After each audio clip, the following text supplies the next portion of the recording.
We are extremely happy that the Honorable Governor of Karnataka, Shri Thawar Chand Gehlot ji, is with us to great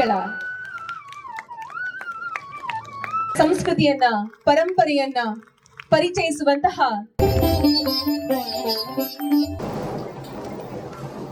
भाषा संस्कृति एवं कला उत्सव कार्यकला के भव्य कार्यक्रम में उपस्थित लोकप्रिय जनप्रतिनिधि कर्नाटक सरकार के मंत्री आदरणीय Shri we Sunil Kumar ji,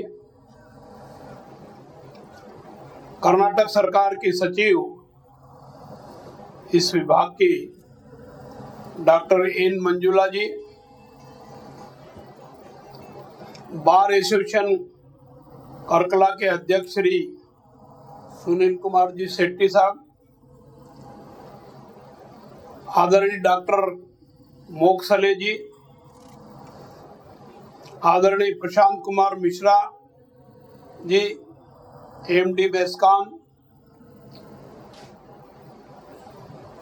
DC Udupi Shri Kurmarao M ji, सम्माननीय अतिथिगण, धर्म प्रेमी और संस्कृति प्रेमी भाई और बहनों, देवी और सज्जनों, यन्न तुल्लु नाडदा माता मांधवरेगु सोलमेलु।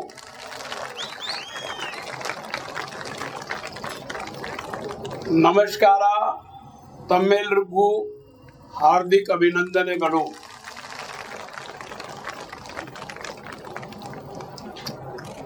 बहुत ही प्रसन्नता का अवसर है कि समुद्र तटीय कर्नाटक के कला, साहित्य तथा सांस्कृतिक क्षेत्र एवं सर्वधर्म समन्वय और समरसता की पवित्र भूमि कार्यकला में 10 दिवसीय भाषा, संस्कृति एवं कला उत्सव का गौरवशाली भव्य आयोजन का आज 5वां दिन है। मैं इसके लिए मंत्री महोदय को, कर्नाटक सरकार को, सभी जनप्रतिनिधियों को और आप उपस्थित सभी भाई और बहनों को बहुत बहुत बधाई देता हूं, शुभकामनाएं देता हूं। धर्म संस्कृति के इस पावन क्षेत्र के विकास के लिए सतत प्रयास करने वाले, जनता के सुख दुख के में साथ रहने वाले जागरूक जनप्रतिनिधि, आप सबके नायक एवं कर्नाटक सरकार के ऊर्जा, कन्नड़ और संस्कृति मंत्री श्री वी सुनील कुमार जी ने यहाँ की गरिमामय संस्कृति और इतिहास को जीवंत बनाए रखने के लिए तथा सामाजिक समरसता स्थापित करने के उद्देश्य से ये भव्य आयोजन किया है। निश्चित रूप से इस प्रकार के भव्य आयोजन की देश भर में आवश्यकता है। प्रयास होना चाहिए कि हर राज्य में इस प्रकार के कार्यक्रम हो। श्री सुनील कुमार जी, सर्वे भवन्तु सुखिना, सब सुखी रहे, इस भावना के साथ समाज की सेवा, परंपराओं, धर्म, संस्कृति, कला और संस्कृति को संरक्षित करने का कार्य कर रहे हैं। मैं उनके इस प्रकार के कार्यों की प्रशंसा करता हूं। इस अवसर पर अनेकों कार्यक्रमों के आयोजन के माध्यम से हमारी समृद्ध धर्म, संस्कृति और इतिहास को कुशलता से प्रस्तुत किया जा रहा है। आप 4-5 दिन से लगातार इस प्रकार के कार्यक्रम देख रहे हैं। मैं इन्हें इस बात के लिए भी बधाई देता हूं। समाज को संगठित रखने में धर्म की बहुत महत्वपूर्ण भूमिका होती है। धर्म किसी भी व्यक्ति को धार्मिक, सामाजिक और आध्यात्मिक रूप से प्रभावित करता है और साथ ही धर्म समाज में एकजुटता का एहसास भी दिलाता है। भगवान बुद्ध ने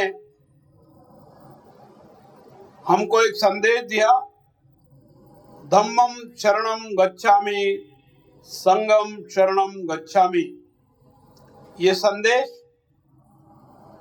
अर्थात धर्म की शरण में और संघ की शरण में रहने का आह्वान किया है, जो आपसी एकता एवं भाईचारे का परिचायक है।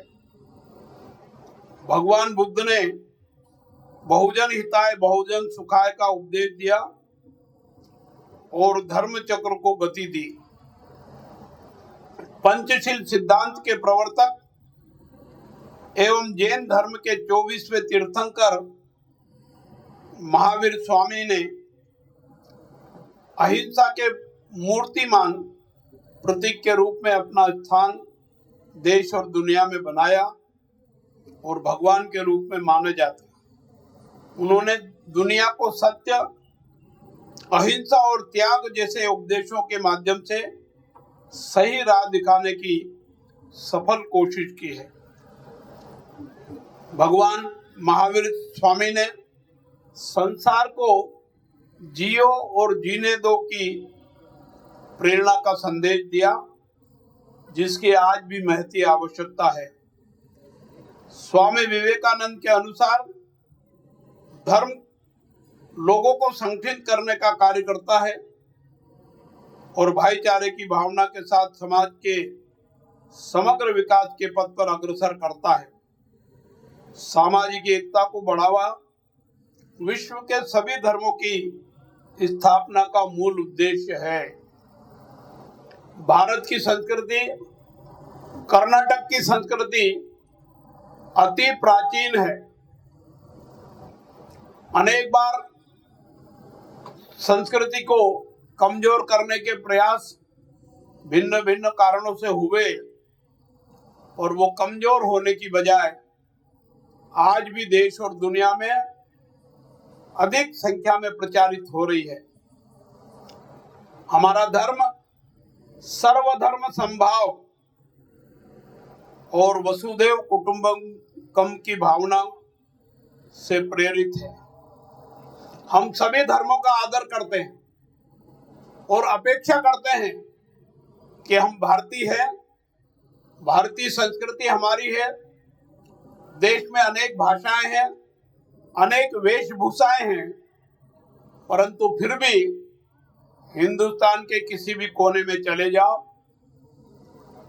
हिंदुस्तानी लोग किसी भी देश में रहते हो, वहां जाकर के देखोगे तो भारतीय संस्कृति का प्रमाण उन सब में दिखाई देता है और उस संस्कृति के आधार पर ही वो अपना जीवन यापन करता है। हमारी भारतीय संस्कृति सदैव विश्व बंधुत्व और विश्व शांति और समता और समरसता की प्रेरणा देती है। दुनिया के कई देश भारतीय संस्कृति के आधार पर भारत की जनता से, भारत के ऋषि मुनियों से, भारत के महापुरुषों से और भारत की सरकार से ये अपेक्षा करते हैं कि देश में और दुनिया में विश्व कल्याण का मार्ग अगर कोई प्रशस्त कर सकता है तो भारत की 130 करोड़ जनता है, भारतवासी है। विश्व की अत्यंत प्राचीन भारतीय संस्कृति से कर्नाटक की संस्कृति अलग नहीं है। यहाँ के वास्तुशिल्प, संगीत, साहित्य, नृत्य और हस्तशिल्प कलाएं आदि से कर्नाटक की विरासत को जाना और पहचाना जाता। आदरणीय मंत्री जी ने इस विषय में विस्तार से बताया है और आप लोग भी जानते हैं। यहाँ की धर्म और संस्कृति में समन्वय और समरसता की दृष्टि दिखाई देती है। कर्नाटक राज्य के दक्षिणी हिस्से में स्थित कारकला नगर मूर्ति निर्माण कला में निपुणता के लिए विश्वविख्यात है। यहाँ की मूर्तियां दुनिया में लोगों को प्रभावित करती है, आकर्षित करती है। यहाँ के मूर्तिकार पत्थरों में जान डालने की क्षमता रखते हैं। उनकी कला का प्रत्यक्ष प्रमाण यहाँ देखा जा सकता है। कारकला शहर का मुख्य आकर्षण भगवान बाहुबली की विशाल प्रतिमा, जो हमें सत्य, अहिंसा और त्याग का संदेश देती है, जिसकी आज सारे विश्व को जरूरत है। यहाँ के प्राकृतिक सौंदर्य को परशुराम जी की सृष्टि माना जाता है। सर्वधर्म समन्वयता की धरती, कार्यकुशलता, निष्ठा और नायकत्व के गुणों को देखा जा सकता है। श्रृंगार कवि के रूप में विख्यात रत्नाकर वर्णी नव्य कन्नड़ा काव्य के अग्रज मुद्रणा, महान शिल्पी रंजन गोपाल, सर्वोच्च न्यायालय के न्यायाधीश बने न्यायमूर्ति के.एस. हेगड़े जी, कर्नाटक के एकीकरण के लिए आंदोलन करने वाले जिनराज हेगड़े जी आदि ने इस क्षेत्र को गौरवान्वित किया है। मैं इस क्षेत्र को और इस क्षेत्रवासियों को नमन करता हूँ। पश्चिम के तिरुपति के नाम से प्रसिद्ध कारकला का वेंकटरमण स्वामी मंदिर,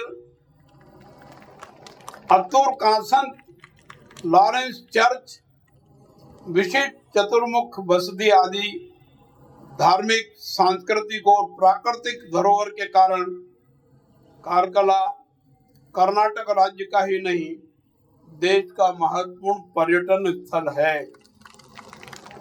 मैं मानता हूं कि इस प्रकार के धार्मिक सांस्कृतिक आयोजनों से आपसी भाईचारा और प्रेम प्यार बढ़ता है। कारकला की जनता और आप सबने मिलकर इस उत्सव को सफल बनाया है। मैं आज आपसे अनुरोध करता हूं, प्रार्थना करता हूं कि भारतीय संस्कृति को और मजबूती देने की आवश्यकता है और सुदृढ़ करने की आवश्यकता है, ताकि हमारे महापुरुष जो कह गए कि देश का कल्याण होगा, देश के साथ साथ विश्व शांति और विश्व का कल्याण भी होगा, इसमें भारतीय संस्कृति अत्यधिक महत्वपूर्ण भूमिका निभा सकती है। इसलिए हम हमारी संस्कृति को और मजबूती प्रदान करने में सहभागी बने। इसी आशा और विश्वास के साथ मैं इसके लिए आप सभी को बधाई एवं शुभकामनाएं देता हूं। धन्यवाद। जय कर्नाटक, जय हिंद।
ಸುಂದರವಾದ ಸಮಾಜದ ನಿರ್ಮಾಣ